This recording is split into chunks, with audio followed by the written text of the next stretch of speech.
নমস্কার বন্ধুরা, ড্রাগন গাছে ফুল আসার পর আমাদের যে মেন সমস্যা, সেই সমস্যাটা হচ্ছে যে কিছু কিছু কুড়ি কিন্তু আমাদের ঝরে যায়।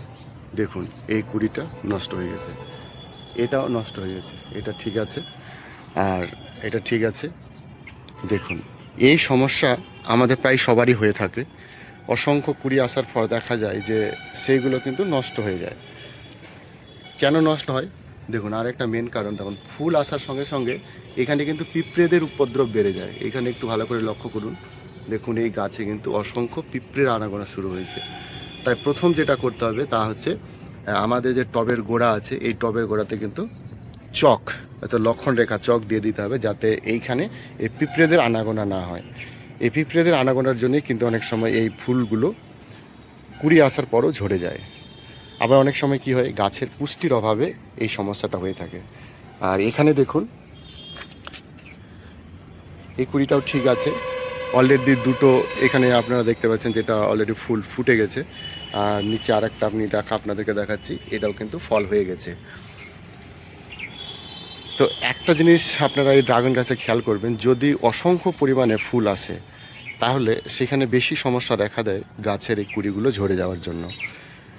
এবং আপনাদের আরেকবার দেখাই, দেখুন কত পিঁপড়ে এখানে আনাগোনা করছে, দেখুন একবার। এইটাকে কিন্তু দূর করতে হবে।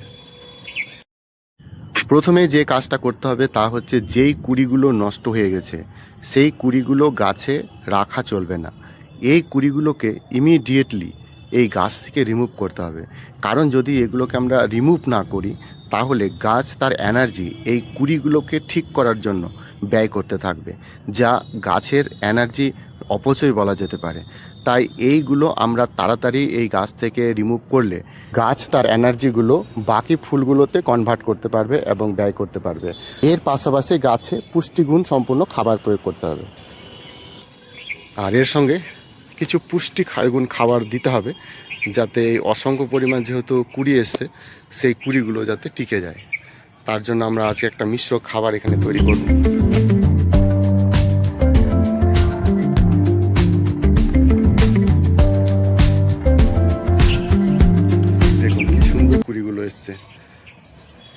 তো এটা কিন্তু ফুলগুলো নষ্ট হয়ে যাওয়া, অর্থাৎ কুড়িগুলো নষ্ট হয়ে যাওয়ার আগেই আমাদের ব্যবস্থা নিতে হবে। এই সময় বেশি জল দেওয়া গাছে একদম চলবে না। যদি ওয়েদারে খুব বৃষ্টি হয় বা খুব গরম থাকে, সেক্ষেত্রে যদিও গরমে এই গাছটিকে কিছু করার নেই, কিন্তু খুব বৃষ্টি হলে এই টবের গোড়াটা পারলে আপনারা প্লাস্টিক দিয়ে ঢেকে দিতে পারেন, যাতে বৃষ্টিটা খুব একটা বেশি না পড়ে। কারণ বেশি বৃষ্টি যদি এই গাছের গোড়ায় পড়ে তাহলেও কিন্তু এই ফুলগুলো ঝরে যায়, ফুলগুলো পচে যায়, নষ্ট হয়ে যায়। তো চলুন আমরা আগে দেখে নিই যে এই গাছে আমরা কী ধরনের খাবার প্রয়োগ করব। আর আপনাদেরকে বলে দিলাম এর গোড়ার চারিদিকে কিন্তু আমরা চক দিয়ে দেবো।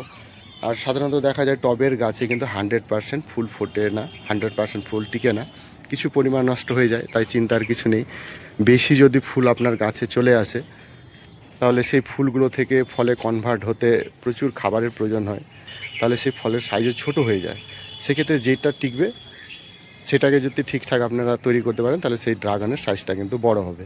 তো চলুন আমরা এবার দেখে নিই যে কী খাবার আমরা প্রয়োগ করব।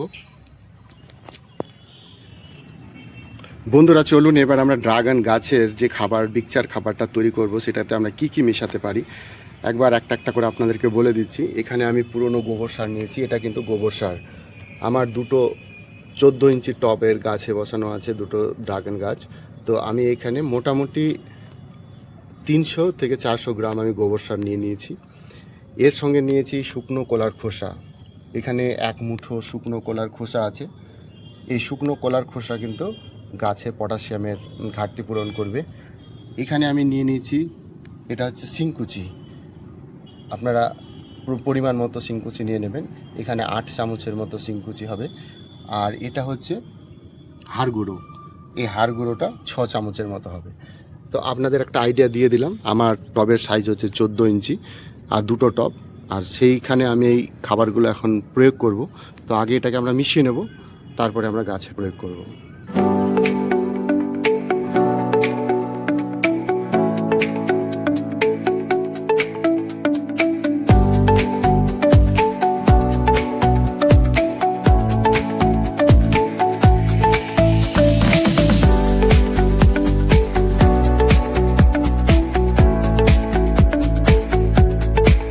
আছেন আমার এই 14 ইঞ্চির দুটো টবে এই ড্রাগনটা বসানো আছে। আর এইখানে দেখুন প্রথমে যে কাজটা হবে তা হচ্ছে এই গাছে যদি কোনো আগাছা থাকে তো এই সময় আগাছাগুলোকে রিমুভ করে দিতে হবে। আগাছা কিন্তু প্রচুর পুষ্টি খাবার এই টব থেকে শোষণ করে নেয়, সেটা করা যাবে না। আর এই গাছের টবের মাটি প্রথমে শুকনো হতে হবে, তবে আমরা এই খাবারটা প্রয়োগ করব। আর এই সময় অযথায় বেশি জল একদম প্রয়োগ করব না এবং খুব বেশি টবটিকে কিন্তু ড্রাইও রাখবো না। এবং আবার এই যে খাবারটা, এই খাবারটা আমরা জাস্ট এই টবের ওপর দিকে আমরা এরকম করে দিয়ে দেবো। এর মাটি কিন্তু আমরা খুঁড়বো না। কেন খুঁড়বো না? কারণ যেহেতু গাছে অলরেডি ফুল চলে এসেছে আর এই রুটগুলোকে কিন্তু আমরা একদম নষ্ট করা যাবে না এই সময়। তাই শুধু জাস্ট উপরে উপরে দিয়ে দিলাম। আর এটাতে আমরা পরে জল দিয়ে দেবো। অর্ধেকটা আমি টবে দিচ্ছি এবং অর্ধেকটা আমি বাকি টবে দিচ্ছি। এই গাছে একটা অলরেডি লঙ্কার গাছ আছে, তো লঙ্কা এখনও আসেনি, ফুল এসেছিলো, ঝরে গেছে।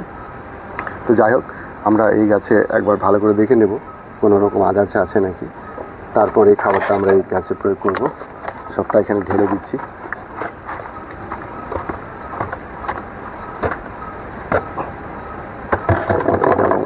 এই খাবারটা কিন্তু গাছের যে পুষ্টি, সেই পুষ্টিটা সরবরাহ করবে। আর গাছের ফুলগুলো ফলে কনভার্ট হওয়ার পর এবং ফল থেকে সেই ফলের ঠিকঠাক বৃদ্ধি, গ্রোথ পাওয়ার জন্য এই খাবারটা অবশ্যই গাছে দেওয়া দরকার। নাহলে ফলের সাইজটা কিন্তু ছোট হয়ে যাবে। ফলের সাইজ ঠিক রাখার জন্য এবং ফল যাতে টিকতে পারে তার জন্য এই খাবারটা আমাদের দিতে হচ্ছে। এবং এরপর আমরা জল দিয়ে দেবো। আজকে আমি জল দেবো না, জলটা আগামীকালকে দেবো, কারণ এখন মাটি হালকা হলেও ভেজা আছে।